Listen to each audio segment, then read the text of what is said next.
কিয়ামত হবে এই বিষয়ে কোনো সন্দেহের অবকাশ নেই, তবে তা কখন হবে তা আল্লাহ ছাড়া কেউ জানে না। এমনকি মহানবী হযরত মুহাম্মদ সাল্লাল্লাহু আলাইহি ওয়াসাল্লামও জানতেন না কিয়ামতের সময়। তবে তিনি কিছু আলামতের কথা বলেছেন। এসব আলামতকে দুই ভাগে ভাগ করা যায়, ছোট আলামত ও বড় আলামত। বড় আলামত 10টি আর ছোট আলামতের নির্দিষ্ট কোনো সংখ্যা নেই। ছোট আলামতের বেশ কিছু ইতিমধ্যেই প্রকাশ পেয়েছে, তা নিয়েই আজকের আয়োজন।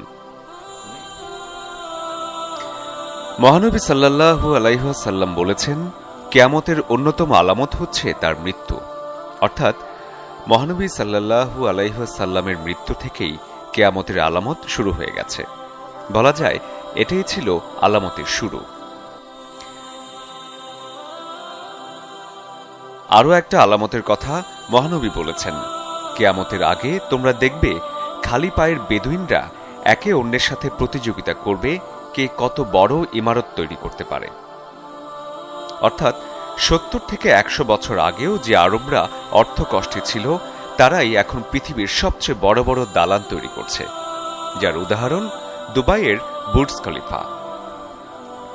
আরও একটা ভবিষ্যৎবাণী করেছেন নবী করিম সাল্লাল্লাহু আলাইহি ওয়াসাল্লাম যে কিয়ামতের আগে মসজিদ হবে রাজপ্রাসাদের মতো। যদিও মহানবী সাল্লাল্লাহু আলাইহি ওয়াসাল্লামের নির্দেশনা ছিল মসজিদ হবে সাধারণ, কিন্তু আজ আমাদের আশেপাশের মসজিদগুলোর দিকে তাকালেই দেখা যাবে কি নেই মার্বেলের পাথর, দামি কার্পেট, ঝাড়বাতি, কি নেই সেখানে, একদম রাজপ্রাসাদের মতো। মহানবী সাল্লাল্লাহু আলাইহি ওয়াসাল্লাম আরও বলেন, কিয়ামতের আগে হত্যা বেড়ে যাবে, এতটাই বাড়বে যে যে হত্যা করছে সে জানবে না কেন হত্যা করছে, আর যে হত্যা হচ্ছে সেও জানবে না কেন হত্যা হচ্ছে। আমাদের সমাজের বর্তমান চিত্র কি এটাই নয়?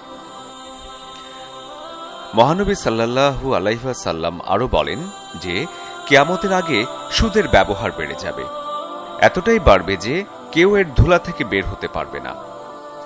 আমাদের বর্তমান অর্থনৈতিক ব্যবস্থা এখন পুরো নিয়ন্ত্রণ করছে ব্যাংক, আর ব্যাংক চলে সুদের টাকা দিয়েই। অর্থাৎ বলাই যায় যে আমরা সবাই এখন সুদের জালে আচ্ছন্ন হয়ে আছি। মহানবী সাল্লাল্লাহু আলাইহি ওয়াসাল্লাম আরও বলেন যে কিয়ামতের আগে সাক্ষরতার হার বেড়ে যাবে, কিন্তু মানুষের জ্ঞান কমে যাবে। অর্থাৎ মানুষ পড়তে পারবে, লিখতে পারবে, কিন্তু প্রকৃত জ্ঞান থাকবে না। তিনি আরও উল্লেখ করেন যে শেষ সময়ে বক্তা বেড়ে যাবে, কিন্তু প্রকৃত জ্ঞানের লোক কমে যাবে। অর্থাৎ এমন অনেক বক্তা থাকবে যাদের আসলে কোনো জ্ঞানই থাকবে না। এমন ছোট বড় আরও অনেক আলামত আছে যা মহানবী সাল্লাল্লাহু আলাইহি ওয়াসাল্লাম 1400 বছর আগেই বলে গেছেন, এবং তা আমরা এখন দেখছি। এই আলামতগুলো দেখলেই বোঝা যাবে যে আমরা কিয়ামতের কত নিকটে চলে এসেছি। যে কোনো দিন আগমন ঘটতে পারে ইমাম মাহদির। এরপর থেকেই শুরু হয়ে যাবে বড় আলামত, যেমন দাজ্জালের আগমন, ঈসা আলাইহিস সালামের আগমন, ইয়াজুজ মাজুজ, 3টি ভয়াবহ ভূমিকম্প, ধোঁয়া, অগ্নিকুণ্ড, এক পশুর আগমন, আর পশ্চিম দিক থেকে সূর্যোদয়।